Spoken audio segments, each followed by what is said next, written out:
వెన్నునొప్పి గురించి ఎవరైనా తరచుగా చెప్తూ ఉంటే అదేదో పని తప్పించుకోవడానికి చెప్పే మాటలుగా అనుకునేవారు కూడా సమాజంలో తక్కువేం కాదు. బయటకు కనిపించని బాధల గురించి ఎవరికి తోచినట్లు వాళ్ళు అనేస్తారు. వాళ్ళని ఎవరాపగలరు? వాస్తవానికి భరించే వారికే ఆ బాధ ఏంటో తెలుస్తుంది. నిజానికి వెన్నునొప్పి కన్ను నొప్పి కన్నా ఎన్నో రెట్లు తీవ్రమైంది. ఎందుకంటే కన్ను నొప్పి చాలా వరకు కంటికే పరిమితమై ఉంటుంది. వెన్నునొప్పి అలా కాదు, అది శరీరంలోని సమస్త వ్యవస్థలతోనూ ముడిపడి ఉంటుంది. అందుకే వెన్నునొప్పిని నిర్లక్ష్యం చేయడం అంటే మొత్తం శరీరాన్ని నిర్లక్ష్యం చేయబడటం. వెన్నెముక అంత కీలకం ఎలా అయింది అంటే అదేదో డిస్కులకే పరిమితమైంది కాదు. 107 మర్మలు, 14 కీలక నాడీ వ్యవస్థలు, షట్చక్రాలు, వీటన్నిటితోటి అనుసంధానమై ఉన్న వ్యవస్థ ఇది. వీటిలో ఎక్కడ ఏ తేడా వచ్చినా వెన్నునొప్పి మొదలైపోతుంది. సరైన వైద్యం ఏది అందకపోతే మనిషిని కదల్లేని మెదల్లేని ప్రాణం ఉన్న శవాన్ని చేసేస్తుంది.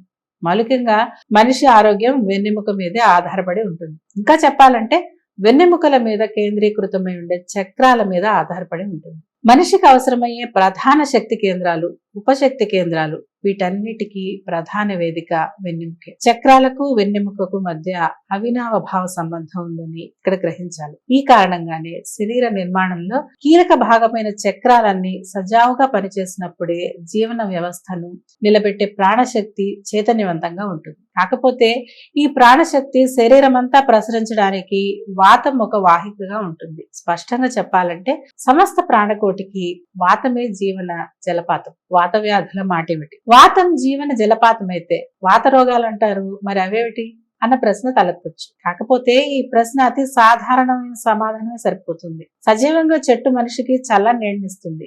ఆ చెట్టే నిప్పంటుకుని మంటలు కక్కుతున్నప్పుడు మనిషికి నీడనివ్వదు, సరికదా? కానక దానిపై కాలు పెడితే కాల్చి బూడిద చేసేస్తుంది. ఇది అంతే.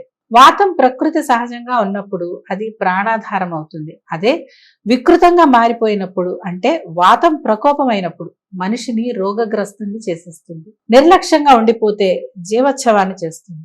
ఎందుకలా అంటే వాత ప్రకోపితమైనప్పుడు ప్రాణశక్తి ప్రవహించడంలో పెద్ద అంతరాయం ఏర్పడుతుంది. ఫలితంగా మొత్తంగా ఉండే 80 రకాల వాత రోగాల్లో ఏవో కొన్నిటికి శరీరం బలైపోతుంది. ఆ వాతాల్లో వెన్నునొప్పికి, సయాటికా సమస్యకు కారణమయ్యే గృద్రసి వాతం కూడా ఉండవచ్చు. ఇంకా చెప్పాలంటే శరీర వ్యవస్థలో ఉండే 6 చక్రాల్లో, ప్రత్యేకించి మూలాధార, స్వాదిష్టాన, మణిపూరక చక్రాల్లో జరిగే వాత ప్రకోపం సయాటికా సమస్యకు దారితీస్తుంది. అయితే ఈ 3 చక్రాలు నాభి కింద భాగాన ఉండడం వల్ల వెన్నునొప్పి సమస్యలతో పాటు పురుషుల్లో అంగస్తంభన సమస్య, స్త్రీలలో జననాంగం పొడిబారిపోవడం, సంతాన సమస్యలు వంటివి తలెత్తుతాయి. ఇవే కాకుండా మలబద్ధకం, అర్సమూలలు, కీళ్ల నొప్పులు, స్థూలకాయం, డిప్రెషన్ వంటి సమస్యలు కూడా మొదలవుతాయి. ఈ వరుసలో కొందరు గర్భాశయ సమస్యలకు, కిడ్నీ సమస్యలకు, ఫైబ్రాయిడ్ సమస్యలకు గురవుతూ ఉంటారు. ఇంకొందరిలో జీర్ణాశయ సమస్యలు, లివర్ సమస్యలు, అలర్జీలు, గాల్ బ్లాడర్ సమస్యలు మొదలవుతాయి. మూల వైద్యమే శరణ్యం. షట్చక్రాల్లో అంటే మనిషిలోని 6 శక్తి కేంద్రాల్లో ఏదైనా ఆటంకం ఏర్పడి అవసరమైన శక్తి విడుదల కానప్పుడు సహజంగానే ఆ వ్యక్తి రోగగ్రస్తుడవుతాడు.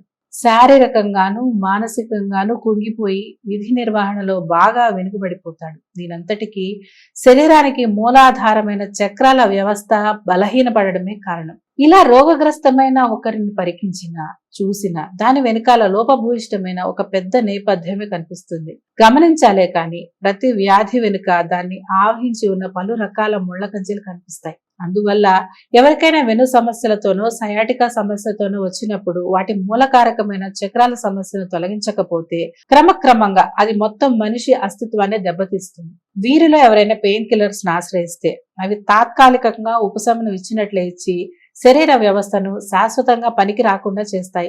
ఇవేవి కావు సర్జరీయే ఉత్తమం అనుకుని అందుకు తెగిస్తే కొంతకాలం ఉపశమనం అనిపించినా ఆ తర్వాత కొన్నాళ్లలో సమస్య మొదటికి వస్తుంది.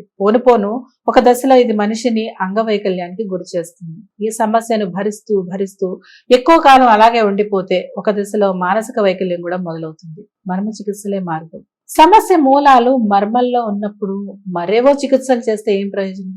మర్మల్లో ఉన్న సమస్యలకు మర్మ చికిత్సలే చేయాల్సి ఉంటుంది. ఆ చికిత్సలే అందకపోతే శరీరంలోని సమస్త వ్యవస్థలు దారుణంగా క్షీణిస్తూ వెళ్ళిపోతాయి.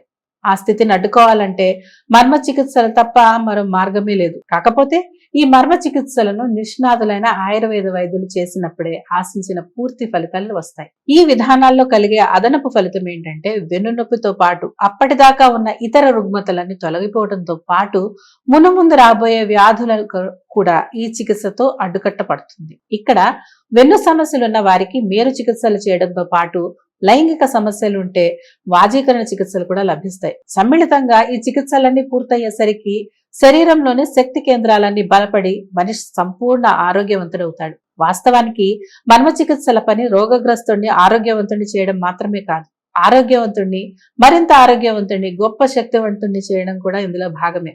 అయితే శరీర ధర్మాన్ని వ్యాధి తీవ్రతను అనుసరించి వీరి చికిత్సలుంటాయి. సాధారణంగా ఆరోగ్యవంతునికి చేసే మర్మ చికిత్సలు 2 నుంచి 4 వారాల పాటు కొనసాగుతాయి.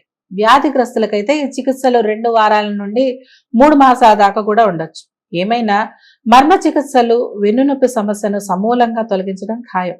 అందుకే మర్మ చికిత్సలు మానవాళి పాలిట గొప్ప వరాలు అని ఎవరైనా అంటే అది అక్షర సత్యం.